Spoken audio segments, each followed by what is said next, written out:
Hi friends, அஸ்ஸலாமு அலைக்கும். என்னுடைய சேனலை தொடர்ச்சியாக பார்த்து ஆதரவு கொடுத்து கொண்டு இருக்கக்கூடிய நல்ல உள்ளங்களாகிய உங்களுக்கு என்னுடைய நன்றி நான் தெரிவிச்சுக்கிறேன். இப்போ நீங்கள் பார்த்துட்டு இருக்கிறது என்னென்னு பார்த்தீங்க அப்படின்னா, கேலரியில் நான் வச்சுருக்க என்னுடைய ஃபோட்டோ கிடையாது. நோட்டிஃபிகேஷன் பாரில் நான் வச்சுருக்கக்கூடிய என்னுடைய ஃபோட்டோ. இப்போ பாருங்கள், நோட்டிஃபிகேஷன் பாரில் வந்து நான் ஃபோட்டோ செட் பண்ணியிருக்கேன்.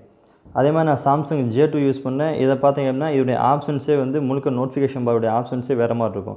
ஸோ எப்படி நோட்டிஃபிகேஷன் பாரில் வந்து நம்மளுடைய ஃபோட்டோவோ நம்மளுக்கு பிடிச்சவங்களுடைய ஃபோட்டோவை செட் பண்ணுறது, இந்த மாதிரி நோட்டிஃபிகேஷன் பாரை எவ்வாறு நம்ம மாற்றுவது அப்படின்னு கொடுத்தா இன்றைக்கி நம்ம பார்க்க போகிறோம். அதுக்கு முன்னாடி வளர்ந்து வரக்கூடிய நம்மளுடைய தமிழ் அப்பாஸ் யூடியூப் சேனலுக்கு உங்களுடைய ஆதரவை நீங்கள் தொடர்ந்து கொடுத்துட்டே இருங்க. நீங்கள் கொடுக்கக்கூடிய அந்த ஆதரவு மட்டும்தான் நம்மளையும் நம்முடைய சேனலையும் அடுத்த லெவலுக்கு கொண்டு செல்லும். ஓகே, வாங்க இந்த வீடியோக்குள் போகலாம். அதுக்கு முன்னாடி நீங்கள் இது வரைக்கும் Tamil Abbas YouTube channel subscribe பண்ணலாம், மறக்காமல் இந்த ரெட் கலர் பட்டனை கிளிக் பண்ணி சப்ஸ்கிரைப் பண்ணுங்கள். சப்ஸ்கிரைப் பண்ண கையோட அது பக்கத்தில் ஒரு பெல் சிம்பிள் வரும், அந்த பெல் சிம்பிளையும் கிளிக் பண்ணிக்கோங்க. நீங்கள் என்ன பண்ணுங்கள், உங்களுடைய ப்ளே ஸ்டோர் ஆப்பில் போயிட்டு நீங்கள் வந்து கலர் ஸ்டேட்டஸ் பார் அப்படின்னு சொல்லி டைப் பண்ணிங்கன்னா முதலாவதாக உங்களுக்கு இந்த அப்ளிகேஷன் கிடைக்கும். ஸோ இதை நீங்கள் டவுன்லோட் பண்ணி இன்ஸ்டால் பண்ணி வச்சுக்கோங்க. பக்கத்தில் தீம்ஸ் இருக்குது பார்த்தீங்களா, அதை செலக்ட் பண்ணுங்கள். இதில் வந்து டிஃபால்ட்டாக அவங்க வந்து ஏகப்பட்ட தீம்ஸ் அவங்க கொடுத்துருப்பாங்க. உங்களுக்கு அதில் எது தேவையோ அதை நீங்கள் வந்து உங்களுக்கு பிடிச்சிருந்ததை செலக்ட் பண்ணிக்கோங்க. ஸோ ஓகே, இது இப்போ வந்து நம்முடைய ஃபோட்டோவை வந்து எப்படி வந்து இந்த நோட்டிஃபிகேஷன் பாரில் வந்து செட் பண்ணலாம்னு சொல்லி பார்க்கலாம். மேலே டாப்பில் பார்த்தீங்கன்னா ஒரு ப்ளஸ் சிம்பிள் இருக்குது பார்த்தீங்கன்னா, அந்த ப்ளஸ் சிம்பிளை நீங்கள் கிளிக் பண்ணுங்கள். கிளிக் பண்ணி முடிச்சோன்னா இந்த மாதிரி உங்களுக்கு ஒரு தீம் ஓப்பன் ஆகும். அதை நீங்கள் டச் பண்ணோன்னா இமேஜ்னு சொல்லி அதோட ஆப்ஷன்ஸ் இருக்கும். அதை நீங்கள் டச் பண்ணிங்கன்னா டேரெக்டாக அதை வந்து உங்களுடைய கேலரிக்கு கூட்டு போகும்.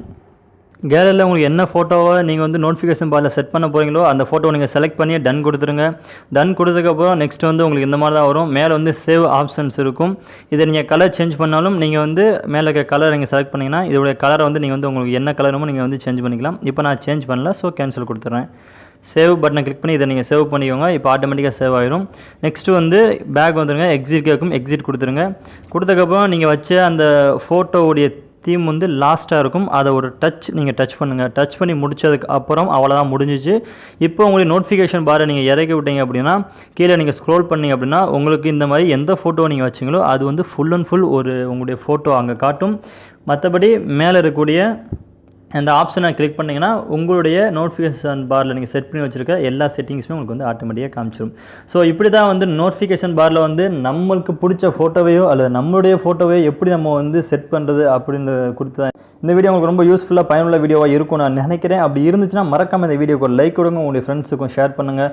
நம்முடைய சேனலை பற்றி எடுத்து சொல்லுங்கள். மேலும் பயன் தரக்கூடிய இன்னொரு வீடியோ உங்களை சந்திக்கிறேன்.